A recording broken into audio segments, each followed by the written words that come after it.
ನಮಸ್ಕಾರ ಸ್ನೇಹಿತರೆ, ನಾನು ನಿಮ್ಮ ಆಸ್ಟ್ರೋತಾರಿಣಿ ಮಾತಾಡ್ತಾ ಇರೋದು. ಈ ದಿನ ಧನಸ್ಸು ರಾಶಿ ಧನಸ್ಸು ಲಗ್ನದ ಬಗ್ಗೆ ತಿಳ್ಕೊಳ್ಳೋಣ.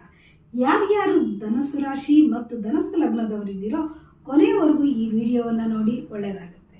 ಧನಸ್ಸು ರಾಶಿ ಧನಸ್ಸು ಲಗ್ನದವರು ನಿಮ್ಮ ಪ್ರಾಫಿಟ್, ನೀವು ಬಿಸ್ನೆಸ್ ಮಾಡ್ತಾ ಇರ್ಬೋದು ಇಲ್ಲ ಜಾಬ್ ಮಾಡ್ತಾ ಇರ್ಬೋದು, ನಿಮ್ಮ ಪ್ರಾಫಿಟಲ್ಲಿ 2 ಭಾಗವನ್ನು ಭಗವಂತ ನಿಮ್ಮ ಕುಲದೈವಕ್ಕೆ ಎತ್ತಿಡಿ, ಕುಲದೇವರಿಗೆ ಕೊಡೋದ್ರಿಂದ ತುಂಬ ಒಳ್ಳೆಯದಾಗುತ್ತೆ. ಹಾಗೆ ನಿಮಗೆ ಏನೇ ಬಿಸ್ನೆಸ್ ಇರಲಿ, ಜಾಬ್ ಮಾಡ್ತಾ ಇರಲಿ, ನಿಮ್ಮ ಆದಾಯದ ಮೂಲವನ್ನು ಯಾರಿಗೂ ಹೇಳೋಕ್ಕೆ ಹೋಗ್ಬೇಡಿ. ನನಗೆ ಇಷ್ಟು ಸ್ಯಾಲ್ರಿ ಬಂತು, ನನಗೆ ಇಷ್ಟೊಂದು ಪ್ರಾಫಿಟ್ ಆಯಿತು, ಇದನ್ನು ದಯವಿಟ್ಟು ಯಾರಲ್ಲೂ ಕೂಡ ಶೇರ್ ಮಾಡಬೇಡಿ, ಧನಸ್ಸು ರಾಶಿ ಧನಸ್ಸು ಲಗ್ನದವ್ರಿಗೆ.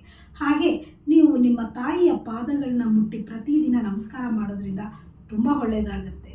ಖಂಡಿತವಾಗ್ಲೂ ಇದನ್ನು ಮಾಡಿ, ತುಂಬ ಒಳ್ಳೆಯದಾಗುತ್ತೆ. ಹಾಗೆ ನೀವು ಸಮುದ್ರ ಸ್ನಾನವನ್ನು ಮಾಡೋದು ತುಂಬ ಒಳ್ಳೆಯದು. ನದಿ ಕೆರೆಗಳಿಗಿಂತನೂ ಸಮುದ್ರ ಸ್ನಾನವನ್ನು ಮಾಡೋದ್ರಿಂದ ತುಂಬ ಒಳ್ಳೆಯದಾಗುತ್ತೆ. ಹಾಗೂ ಶಿವನ ದೇವಾಲಯಕ್ಕೆ ನೀವು ಮಿಸ್ ಮಾಡ್ದಲೇ ಹೋಗ್ತಾ ಇರಿ ಅವಾಗವಾಗ, ಇದರಿಂದ ಕೂಡ ಒಳ್ಳೆಯದಾಗುತ್ತೆ.